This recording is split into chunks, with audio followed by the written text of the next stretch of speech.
جی ناظرین السلام علیکم۔ بسم اللہ الرحمن الرحیم۔ رب صلی علی محمد و آل محمد۔ لاکھوں درود و سلام ہوں سرکار محمد و آل محمد علیہ الصلوۃ والسلام۔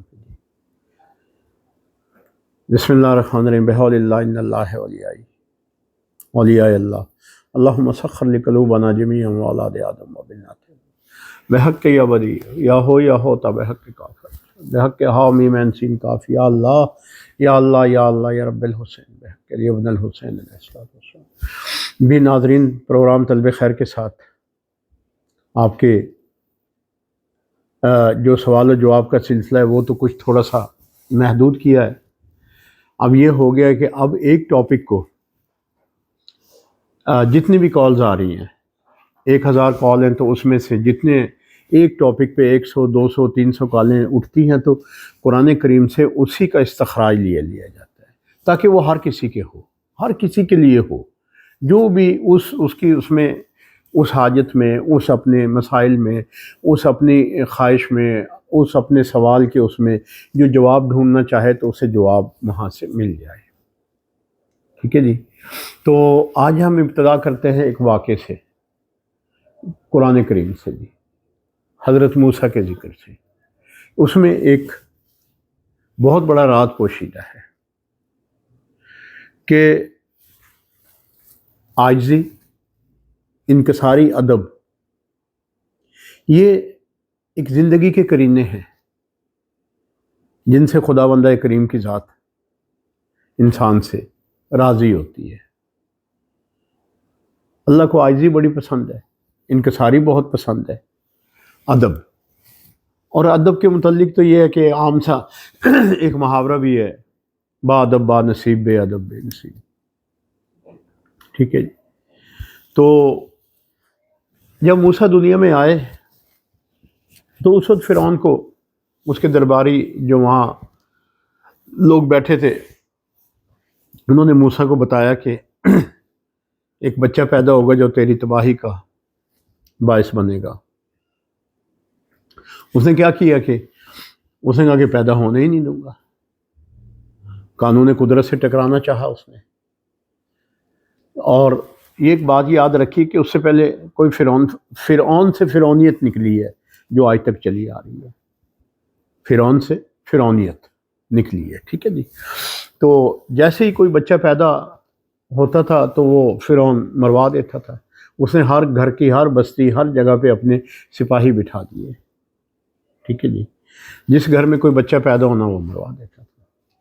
باری آ گئی جناب حضرت موسیٰ، والدہ نے ان کی جب ایک دن کیا دیکھا کہ کچھ آہٹ سی ہوئی ہے، وہ گھبرائیں، ان کا کہ فرعون کے سپاہی آ گئے، تو انہوں نے بچے کو کیا کیا، تندور میں چھپا دیا۔ وہ تلاشی لے کے جب جانے لگے تو انہوں نے کہا کہ تندور میں کوئی چیز، لکڑیاں یا کوئی چیز، ایسی چیز پھینک کے آگ لگا دو۔ آگ لگائی یا لگانی چاہی تو موسیٰ کی والدہ ان کا آگ لگا دی، تب بھی چیخ چلائیں گی، روئیں گی۔ اگر ویسے نہ لگائی تو اس ڈر سے، خوف سے کہ کہیں نظر پڑ گئی تو وہ مار دیں گے۔ دونوں ہی اس میں چپ کر کے خاموشی سے دیکھتے رہی بچے کو تندور میں۔ جب وہ تندور کی طرف جانے لگے تو اسی وقت ہی حضرت موسیٰ کو، خدائے بندہ کریم کی، موسیٰ کی والدہ کو اسی وقت آواز آئی۔ اسی وقت ذات پروردگار نے کہا کہ اے موسیٰ کی ماں، پیدا کرنا تیرا کام تھا، اس کی حفاظت کرنا میرا کام ہے۔ وہ خداوند کریم،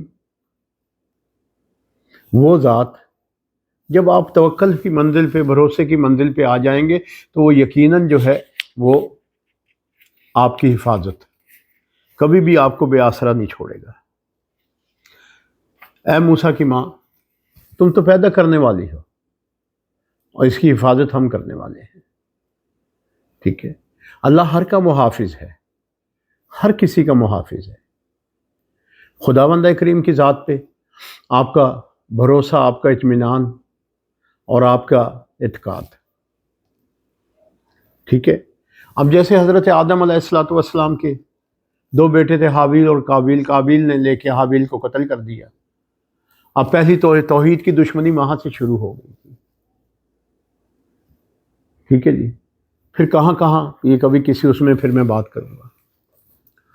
آج کا جو موضوع ہے وہ آیت جو قرآنی جو آپ کو میں نے دینی ہے، جو آپ کا پچھلے پرسوں کے پروگرام میں آپ کے ہفتے کا جو ہے نا کہ یہ ہفتہ کیسا رہے گا، اس کا تو آپ کا ورد چل رہا ہے، وظیفہ چل رہا ہے.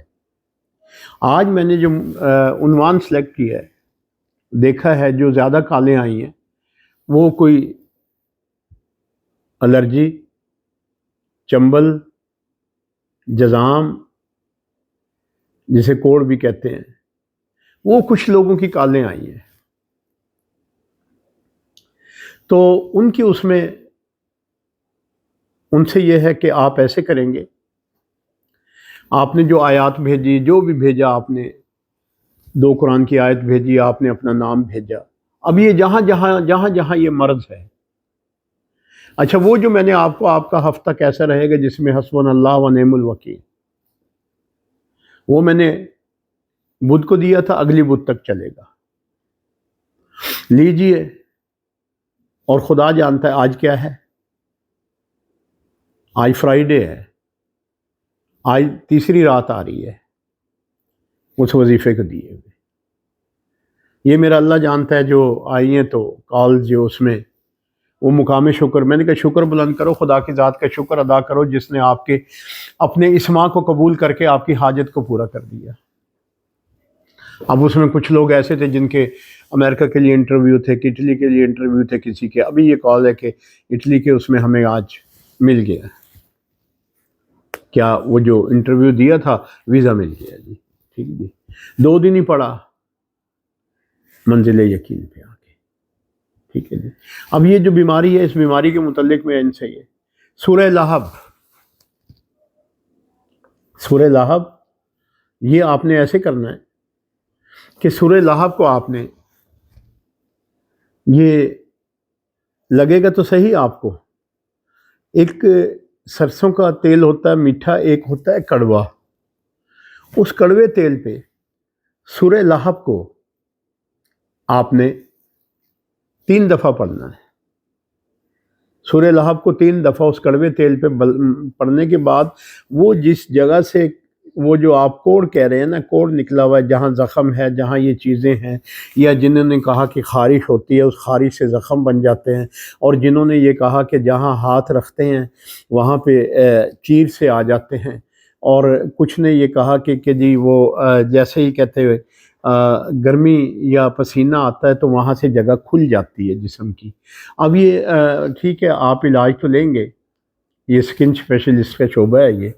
تو اب ایک صاحب کہہ رہے ہیں کہ 3 سال سے مجھے مرہم دے رہے ہیں، دوائیاں دے رہے ہیں.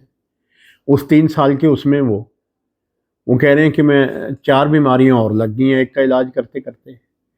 جو دوا دے رہے ہیں اس دوا سے اور چیزیں سامنے آ رہی ہیں. جب میں نے ان سے کہا، جا کے اپنے جو ڈاکٹر تھے ان سے جب کہا، ان کا کہ دیکھیں ایک چیز کو ٹھیک کرنے واسطے یہ چیز تو پھر آئے گی سامنے، یہ تو اس میں سائیڈ ایفیکٹ لکھے ہوئے ہیں، آپ نے دوا کے پڑھے نہیں. انہوں نے کہا میں اتنا کہاں پڑھا ہوا کہ جو بیچ میں پیپر ہوتا ہے اسے پڑھوں بیٹھ کے میں. اب وہ گھبرا گئے، مایوس ہو کے انہوں نے کال کری. آپ کی جو ابتدائیہ جو ہے میں سورہ لہب اور وہ جو تیل ہے، اب یہ چیز جو ہے یہ سب کے لیے ہے، ہر کسی کے لیے ہے، جس کونے میں جہاں آپ رہ رہے ہیں ان کے لیے. اور ان کے لیے یہ نہیں ہے جو ٹھنڈے علاقوں میں، یورپ یا ایسی جگہ جہاں رہتے ہیں جہاں پسینہ نہیں آتا جی. ٹھیک ہے، ان کے لیے یہ چیز نہیں ہے. یہ ان کے لیے ہے جو بر صغیر ایسی جگہ پہ جہاں پسینے کا آنا ہوتا ہے، یہ وہاں ہے. یہ آپ نے سورہ لہب آپ نے 3 مرتبہ اس تیل پہ پڑھنا ہے، اس تیل کو لگا دینا ہے. اس کے بعد 3 دن کے بعد وہاں پہ آپ نے یہ انڈین کتھا لے کے نا، کتھا جو پان پہ لگتا ہے، تو اس کتھے کو لے کے نا وہاں پہ آپ نے اتنا لیپ دے دینا کہ آپ کے وہ زخم چھپ جائیں، اور اس کے اوپر آپ نے 9 مرتبہ سورہ فاتحہ کو تلاوت کر دینا ہے. تو انشاءاللہ اللہ تعالیٰ کی ذات آپ کو، اب یہ مجموعی طور پہ اجتماعی جواب دے رہا ہوں میں جی۔ اگر کسی کو اس میں ہے انڈیپینڈنٹ اپنے سوال آپ نے بھیجنے ہیں تو بھیج دیجئے، میں دے دوں گا جواب، مگر یہ کہ اب ہر کسی کے لیے۔ آگے یہ تھا کہ جتنے وہ کالز آتی تھی اس میں سے جو میرا سٹاف ہے 10-12 مجھے نکال کے دے دیتا جی یہ ضروری ہیں جی، یہ پہلی ترجیحات میں ہے، ان کا جواب دے دیں، تو ظاہر ہے وہ 10-12 نہیں سننا تھا، وہ عام کے لیے تو نہیں تھا، اب تو یہ ہر کسی کے لیے ہے۔ اب جہاں جہاں اس مرض کے مریض ہیں، جو مرض میں نے آپ کو عرض کیا جس کی مجھے کالز ملی ہیں وہ بھی سن رہے ہیں اور وہ دوسروں کو بھی بتائیں گے، اور انشاءاللہ تعالیٰ آپ کو اس میں جیسے یہ بھادو گزرے گا، اس بھادو کے بعد آپ کو شفا ہونے کی نوید۔ اچھا اس میں یہ چیز یاد رکھیے گا، وہ جنہوں نے کہا نا کوڑ جزام کا مرض کا ذکر کیا ہے، یہ کچھ عرصے کے بعد اس کے اوپر چٹاک سے آ جائیں گے، خشک جیسے مچھلی کے وہ نہیں ہوتا چھلکا، مچھلی کے چھلکے کی مانند نا اوپر وہ آ جائیں گے، گھبرانا نہیں ہے۔ تو جب وہ دیکھیں گے پک گئے ہیں، خود اتر رہے ہیں، آپ نے نہیں اتارنا، جب وہ خود اترنے شروع ہو جائیں تو جب آپ انہیں جو اترنے شروع ہو جائیں تو اس وقت آپ نے ہاتھ ملتے ہوئے یا سلامو سلامن قولن من رب رحیم، یا سلامو سلامن قولن من رب رحیم کی یہ آپ نے ذکر کرتے رہنا اور وہ حصہ پاک ہو۔ اچھا اس میں کوشش کیجئے گا سبزی جو ہے وہ کدو کو استعمال کیجئے گا، کیونکہ بہت بڑا راز ہے اس میں۔ حضرت یونس علیہ السلام جب مچھلی کے پیٹ میں تھے تو جسم جو سارا تھا، کھال جو اوپر جسم کی ہوتی وہ ہڈیاں گوشت نیچے کا تھا، جیسے ہی اللہ کی تسبیح قبول ہوئی لا الہ الا انت سبحانک انی کنت من الظالمین، تو اللہ تعالیٰ نے جب اس تسبیح کے صدقے میں نوح نبی کو جب نجات دی تو اس وقت وہ جب مچھلی نے انہوں نکالا تو جسم پہ یہ حصہ جو تھا اوپر کی جلد نہیں تھی، اور وہاں یک لخت کدو کی بیل ہوئی۔ اور یاد رکھیے گا جہاں کدو کی بیل ہوتی ہے اگر آپ دیوار پہ چڑھا دیں، درخت پہ چڑھا دیں، وہاں مچھر مکھی جراثیم نہیں کبھی آئے گا۔ اور اس کا جو کدو ہے وہ پتہ نہیں کتنے امراض، میں تو ڈھونڈ کے اس میں وہ ہو گیا ہوں، جس میں لے کے جاتا ہوں اسی میں شفا شفا شفا شفا۔ نبیوں کی خوراک ہے، یہ انبیاء کی خوراک ہے۔ اللہ تعالیٰ آپ کو آباد و شاد رکھے، سدا سلامت رہیں، آپ کے لیے ڈھیروں دعائیں۔ کل کے ٹاپک پہ جو ہوگی، کل کا ٹاپک بڑا مزے کا ہوگا، اس میں کچھ ایسے بھی سوال آئے ہوئے ہیں کہ مجھے اس سے عشق ہے، میں شادی کرنا چاہتے ہوں، میں کرنا چاہتا ہوں، میں یہ ہے، میرے گھر والے نہیں مار رہے، میرے فلاں نہیں مان رہے، میرے یہ نہیں۔ بھائی شرع کی حدود میں رہ کے، شریعت کی حدود میں رہ کے، ایک دوسرے کو دیکھ کے، چوری نہیں، نہ چوری نہیں، نکاح سنت ہے، سنت جو چیز ہے اظہار کیجئے گا، ماں باپ کی رضائیں لیجئے، دعائیں لیجئے گا، عزیز و اقارب کو اگر آپ نہیں بات کر سکتے اپنے دوستوں کے ذریعے اپنے والدین تک پہنچائیے بات۔ یہ جو معاشرے کے جو ہے نا یہ سامراج کے بنائے ہوئے چیزیں دی، نکلیے اس سے، نکل جائیے، شرع آئیے، شرع آسانیاں دیتی ہے آپ کو، شریعت آسانیاں دیتی ہے، اور شریعت کے بعد جو منزل ہے وہ عشق کی منزل ہے، جو عشق کی منزل ہے وہ تو پتہ نہیں کہاں تک آپ کو لے جاتی ہے، وہ تو خدا سے ملا دیتی ہے۔ تو ڈھیروں دعائیں، سدا آباد رہیں، اور ایک چیز کی خصوصی طور پہ میسج ہے، یہ میسج ہے